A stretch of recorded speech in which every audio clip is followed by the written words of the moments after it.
Everyone complains about late-stage capitalism, but is the US actually in it? And is there anything you can do about it? Late-stage capitalism essentially refers to today's capitalism, where the rich keep getting richer, big corporations hold more and more power, and it feels like everything is for sale. Here are some things that prove that. First, extreme wealth inequality. The top 1% own 30% of the nation's wealth. 2, commodification of everything. Think of housing. Homes are now investment assets. Hedge funds and private equity firms own thousands of homes and just rent them back to us. 3, stagnant wages and rising costs. Productivity goes up, wages stay flat, cost of living skyrockets. Reason number 4, insane amounts of corporate dominance. Big corporations don't just sell products, they help write laws that regulate them. Just look at pharmaceutical companies. And reason number 5 is best described as surreal economic contradictions. Best example for this is billionaires flying to space and everyday families just struggling to get by. So when you got record profits and CEOs making 300 times what their workers do is when capitalism stops working for most people, but it works great for the top 1%. So is there anything you can do to try to counteract this? There's 2 things you can try to do. The stock market thrives with late-stage capitalism. So try to invest as early as you can and use compounding interest to your advantage. And then 2, try to avoid hyper-consumerism. Late-stage capitalism also thrives on convincing you to buy things you don't truly need. And people are spending more than ever on non-essentials. These people are going to give me an aneurysm. If I were king, there would be a law that says nobody can use the word capitalism until they demonstrate like just a 5th grade level understanding of what the word means. They seriously talk about capitalism like it's this conspiracy theory that world leaders came up with and have like a progression to get through. Capitalism is quite literally just the voluntary free exchange of services and goods. If you were to have the purest form of capitalism, it would be a system without any government at all, because the more the government interferes in the market,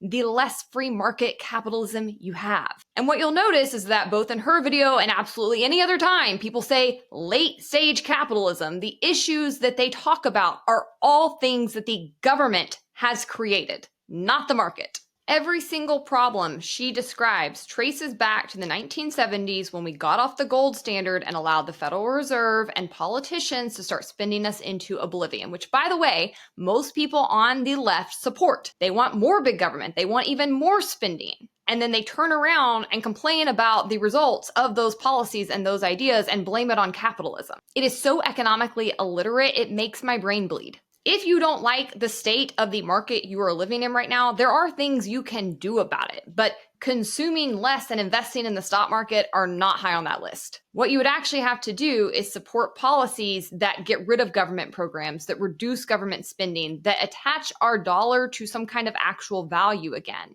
You'd have to support things like deregulation and getting the government out of the marketplace. Until you do that, stop scapegoating capitalism.